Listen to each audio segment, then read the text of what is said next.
Okay mga boss, lalo na sa mga naka 4G plus user or 4G lang nasasagap sa kanilang location. So magandang balita po para sa inyong mga 4G. So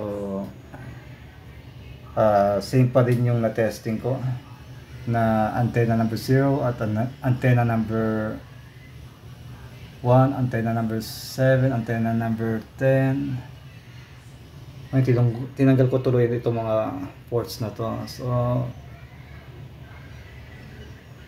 mabilis pa rin siya maski naka 4G plus.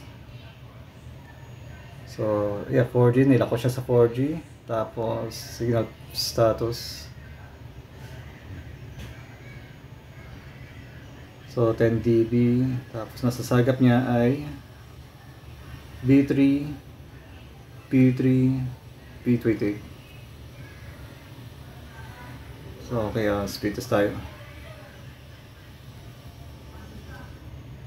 Pero depende pa rin sa location niya po. So ito sa location ko, okay naman siya.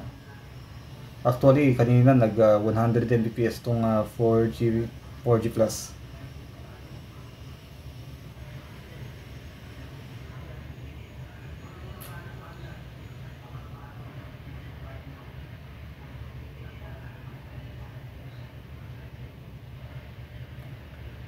So ayan, 10:45. Tapos i-backtrack natin yung na-testing ko kanina. So ito 10:35, 4G plus 109. Tapos itong naging 10:34, naging 61 Mbps.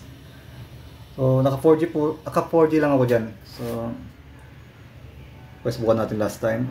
Speed test natin ulit. Depende sa location yan at depende sa setup.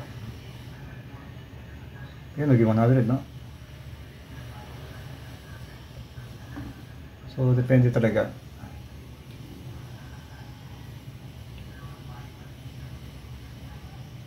So malakas pa rin yung 4G plus. May tendency mag 100 Mbps.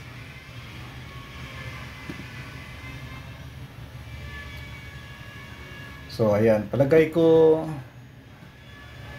sa aking testing ko ngayon ay mas okay sa akin tong antenna combination na antenna number 0, antenna number 1, tapos antenna number 7 at yung antenna number 10. So ngayon po poproblemahin ko na lang yung pagbubutas sa mismong casing niya. So to be continue po tayo.